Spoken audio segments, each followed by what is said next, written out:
ऋषि कपूर अगर आज जीवित होते तो वो अपना 71वां जन्मदिन मना रहे होते। आज उनके बर्थडे पे उनके परिवार के लोग उनको याद कर रहे हैं, तमाम फैंस भी उनको याद कर रहे हैं। ऋषि कपूर का निधन 30 अप्रैल 2020 को हो गया था। वो ब्लड कैंसर से पीड़ित थे और उनके जाने के बाद से उनके परिवार में बहुत कुछ हुआ। उनके बेटे की शादी हुई, उनके घर में अब रहा उनकी पोती है, और वहीं जो बंगला वो छोड़ गए थे, जो बंगला वो बना रहे थे, वो बंगला पूरी तरह से तैयार हो गया। अपने पीछे ऋषि कपूर करोड़ों की संपत्ति छोड़ गए थे। ऋषि कपूर का एक किस्सा आज हम आपको सुनाएंगे कि कैसे ऋषि कपूर के ऊपर मिथुन चक्रवर्ती ने कार चढ़ा दी थी और उनकी जान जाते जाते बची थी।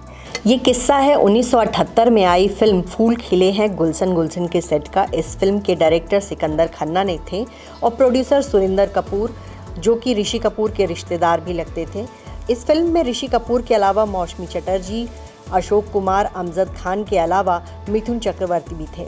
फिल्म के सेट पर डायरेक्टर सिकंदर ने मिथुन से पूछा था कि क्या उन्हें गाड़ी चलानी आती है। तब मिथुन ने कहा था कि हाँ, वो ठीक ठाक कार चला लेते हैं। फिर उन्होंने सोचा कि कहीं ये रोल मेरे हाथ से निकल जाए, इसलिए उन्होंने कह दिया कि हाँ, मैं चला लूँगा, आप मुझे गाड़ी दे दीजिए। मिथुन की हाँ के बाद एक सीन शूट हुआ जिसमें मिथुन को कार चलानी थी और ऋषि कपूर के पास जाकर उन्हें कार को रोकना था और ऋषि कपूर फिर कार में बैठते। सीन की शूटिंग शुरू हुई, लेकिन मिथुन ऋषि के पास कार नहीं रोक सके, बल्कि वो उसको बढ़ाते चले गए और इस वजह से ऋषि कपूर को चोट लग गई। उनके मुंह पर जो है कार का बोनट टकरा गया। इस हादसे के बाद ऋषि कपूर के मुंह से खून गिरने लगा, लेकिन उन्हें चोट बहुत ज़्यादा नहीं आई थी। ये अच्छी बात थी। मिथुन की ये गलती काफ़ी भारी पड़ सकती थी और डायरेक्टर सिकंदर खन्ना ने इसके लिए माफ़ी मांगी, और क्योंकि उस समय उनको गाड़ी चलानी आती नहीं थी और इससे ऋषि कपूर की जान जा सकती थी। ऋषि कपूर से जुड़ा हम आपको एक और किस्सा सुनाते हैं। ये किस्सा 80s का है, जब ऋषि कपूर बहुत नामी एक्टर थे और बॉलीवुड में संजय दत्त भी लॉन्च हुए थे। ऋषि कपूर और टीना मुनीम की जोड़ी बहुत हिट थी, बहुत सारी फिल्मों में दोनों ने साथ काम किया था।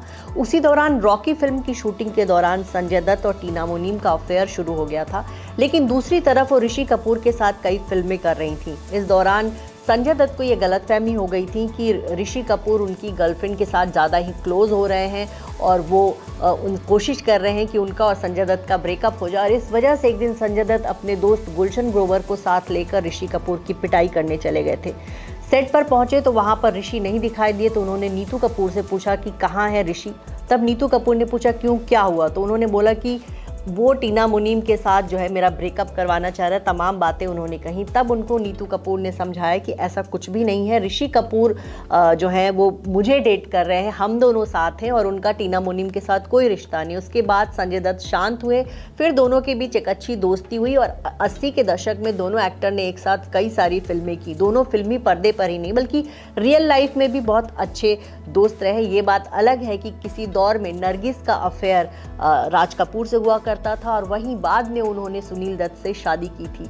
हालांकि सुनील दत्त ने हमेशा ही इस रिश्ते को कभी बहुत ज़्यादा तवज्जो नहीं दिया और जब जब राज कपूर ने उनको अपनी फिल्मी पार्टी में बुलाया, अपने घर की शादी ब्याह में बुलाया, सुनील दत्त अपनी वाइफ नरगिस को लेकर वहां पहुंचे।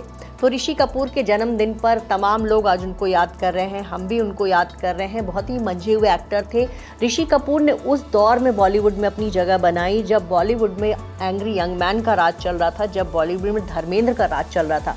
लेकिन धर्मेंद्र और अमिताभ बच्चन जैसे कलाकारों के बीच भी ऋषि कपूर ने अपनी एक रोमांटिक हीरो वाली छवि को हमेशा बरकरार रखा और करीब 40 सालों तक फिल्मी दुनिया में वो छाए रहे।